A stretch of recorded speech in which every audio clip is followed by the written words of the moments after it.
Namo tassa bhagavato harahato samma sambuddhassa. Homage to the Buddha, the blessed, noble, and fully self-awakened one. So I thought we'd spend at least an occasional meeting on the scriptures themselves. And let me just do this just a minute. That's better. On the scriptures themselves. And I thought to start with this, with the way that the Buddha constantly uses simile. The discourses are just full of them, cleverly used to make us understand things from a slightly more experiential point of view, you might say. So, oh, by the way, I only learned today what a blue moon was.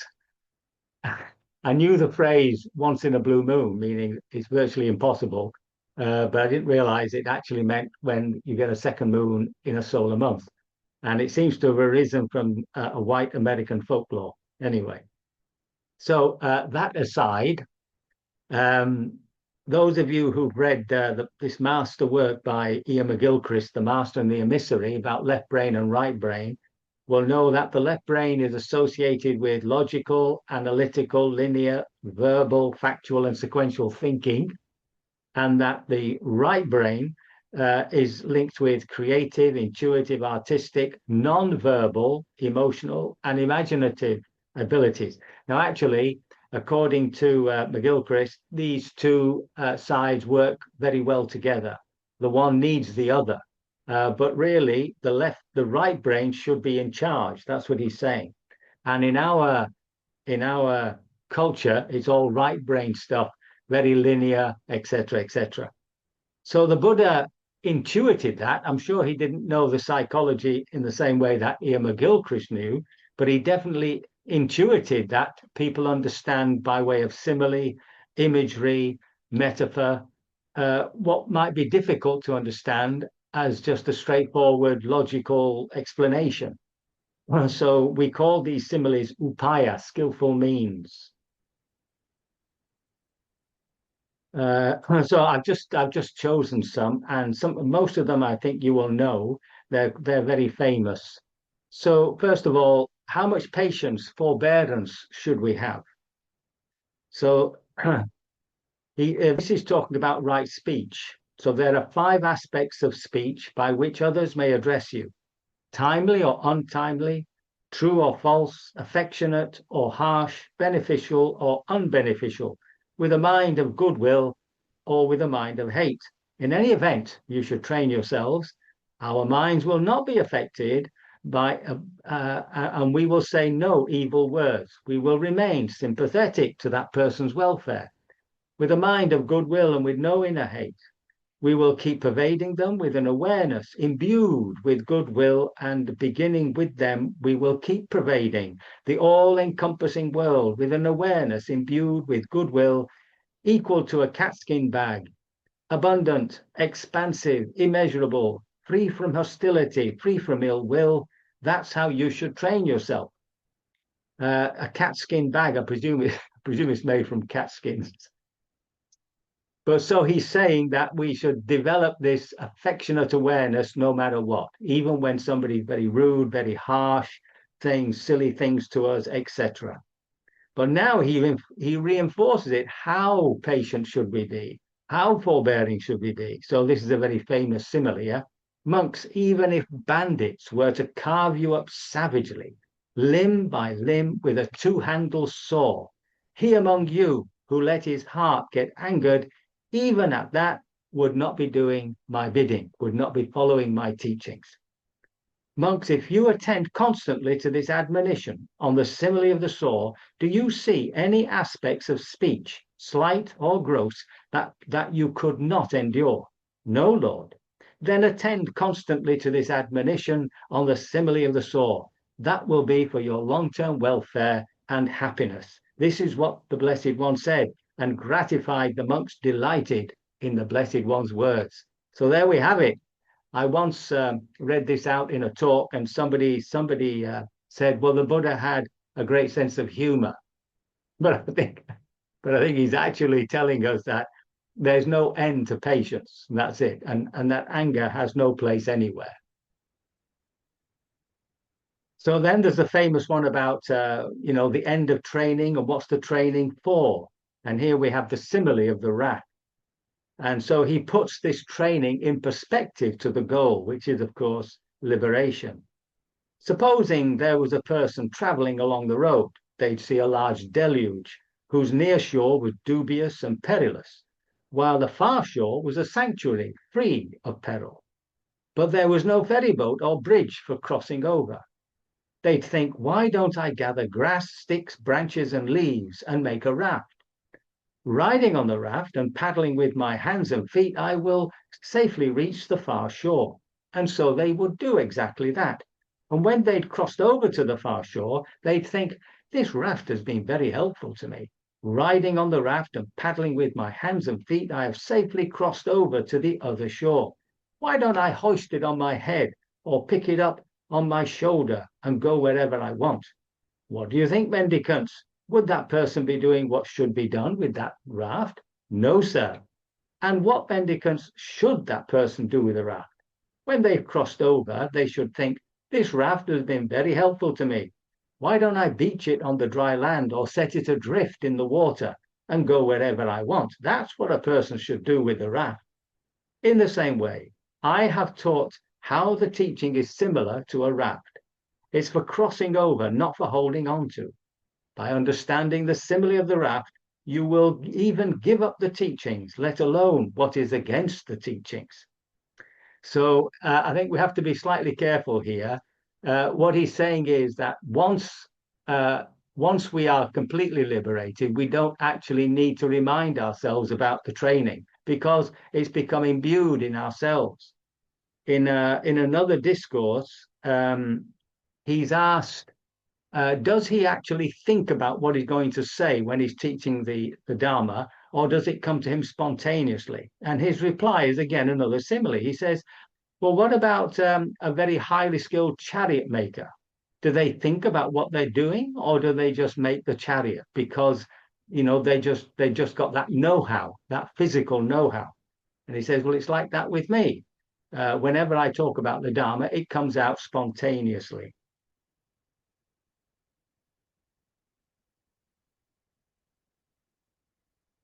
So then we have, what is Nibbana? It is simply beyond words, concept, images, getting across something that which is inexplicable, right? So here the Buddha uses this famous, this very well-known metaphor of the fire. So I think there are three discourses where he's talking to a person called Vacchagocha. And Vacchagocha is, shall we say, he's very skeptical, and he doesn't really get it often. There was once when he asked the Buddha, look, he says, is there a self or is there not a self? And the Buddha wouldn't answer. He was very quiet, you see, and he leaves, with a clicking his tongue, like he's fed up. And Ananda asks the Buddha why he doesn't, and one of the reasons is that if he had said that he had a self or he didn't have a self, it would just make his confusion even greater. So here he's again talking to Vacchagotta, and he's trying to explain what Nibbana is. So he says, what do you think, Vacha? Suppose a fire was burning in front of you. Would you know this fire is burning in front of me? Yes, I would, worthy Gautama. But Vacha, supposing they were to ask you, this fire burning in front of you, what does it depend on to burn? How would you answer? I would answer like this. This fire is burning in front of me, burns on independence on grass and logs as fuel. Suppose that fire burning in front of you was extinguished. Would you know it was extinguished, that it was quenched? Yes, I would, worthy Gautama. But Vacha, supposing they were to ask you, this fire in front of you that is quenched, in what direction did it go? East, south, west, north? How would you answer? It doesn't apply, worthy Gautama. The fire dependent on grass and logs as fuel, when that runs out and no more fuel is added, the fire is reckoned to have been quenched for lack of fuel. In the same way, Vacha, any form by which a realized one might be described, has been given up, cut off at the root, made like a palm stump, obliterated, and unable to rise in the future. Now, unfortunately, this has been often used as a way of saying that the Buddha's just talking about annihilation, complete extinction. But in fact, that doesn't take into consideration, which has only come out, I think, fairly recently, within the last 20 or so years, that what's not been taken into account is the science of the time. So the fire element, like the earth element and the water element and the wind element, are all around us. They're there as latent possibilities. And given the right occasion, the element of fire will come down and grasp the object, right? So that's why it's a simile for grasping. So it's not as though the way we think of, the log catching fire, meaning that there's something in the log that happens. You might say that the oxygen in the air sort of grasps the log, something like that. So we have this element of fire everywhere, the element of heat. Given certain circumstances, it will congregate around a particular object, a log, right? And in so doing, it'll consume it. Once it's consumed, it's not as though the fire is extinguished and it's gone completely. It goes back into its latent form. And then it can't be described, right? And you don't know where it is. It's just around you, you might say.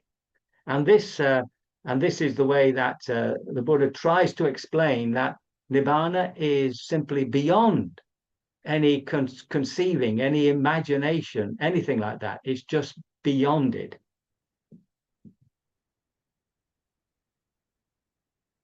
So the simile, right, and now we come to another great simile, the simile of the house builder. And this, of course, is his what we call his victory verses. They come from the Dhammapada, number 153 and 154. Oh, how many a birth in samsara have I wandered in vain, seeking the builder of this house. Repeated building is indeed suffering. Sorry, repeated birth is indeed suffering. Oh, house builder, you are seen. You'll not build this house again. Your rafters are broken. Your ridgepole is shattered. My mind has reached the unconditioned. I have attained the destruction of craving. So this house builder, of course, is the self, right? This delusion of the self. And he's actually found the core of it.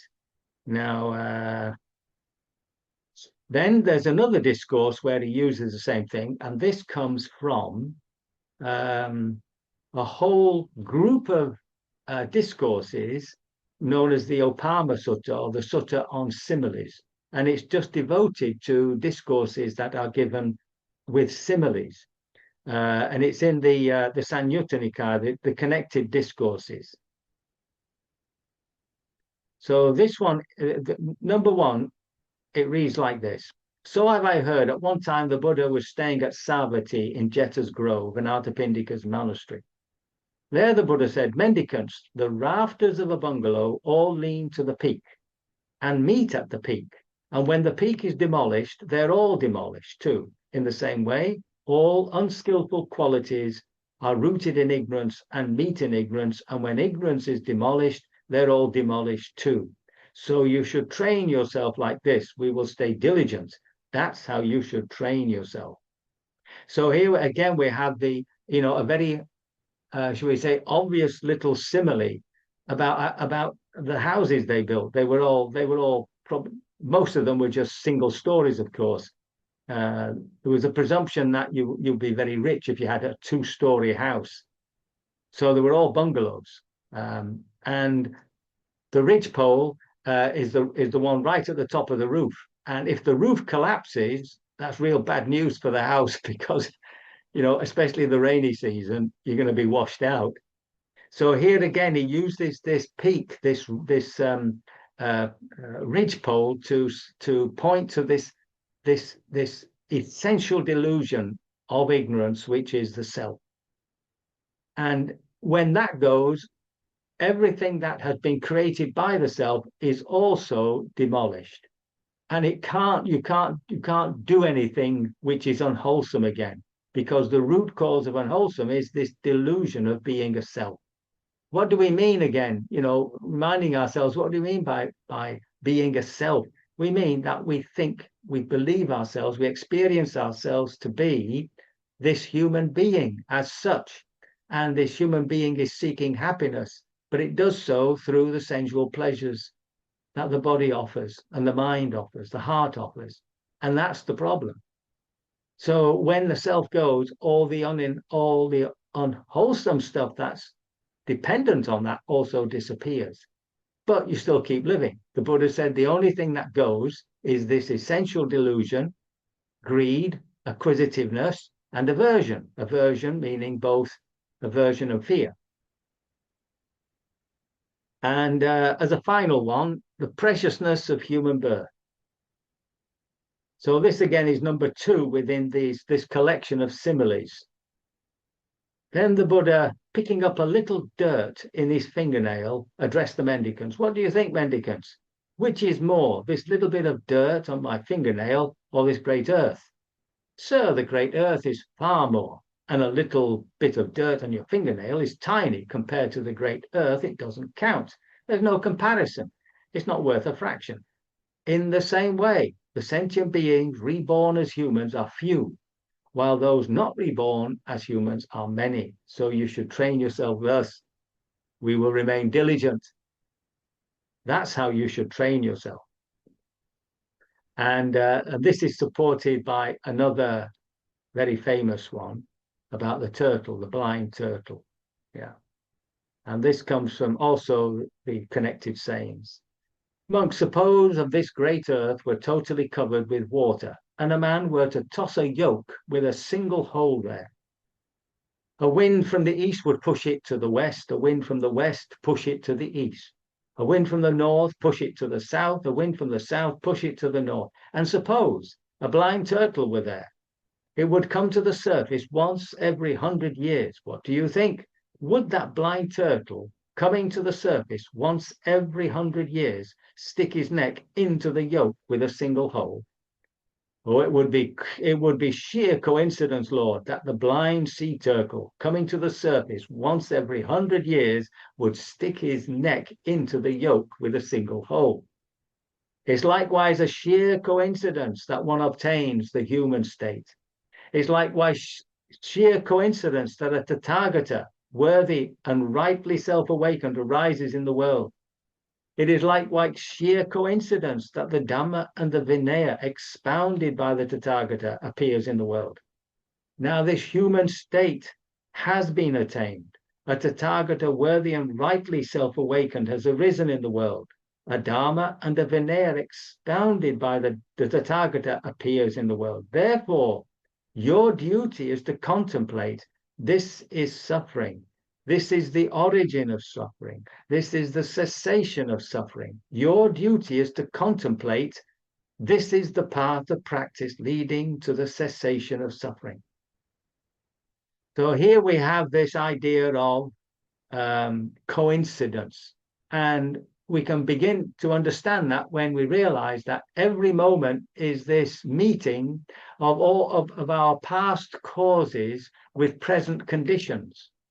Just a minute. Yeah, with present conditions. So these past causes are coming, they hit the present conditions. So we never know exactly what's going to happen moment after moment.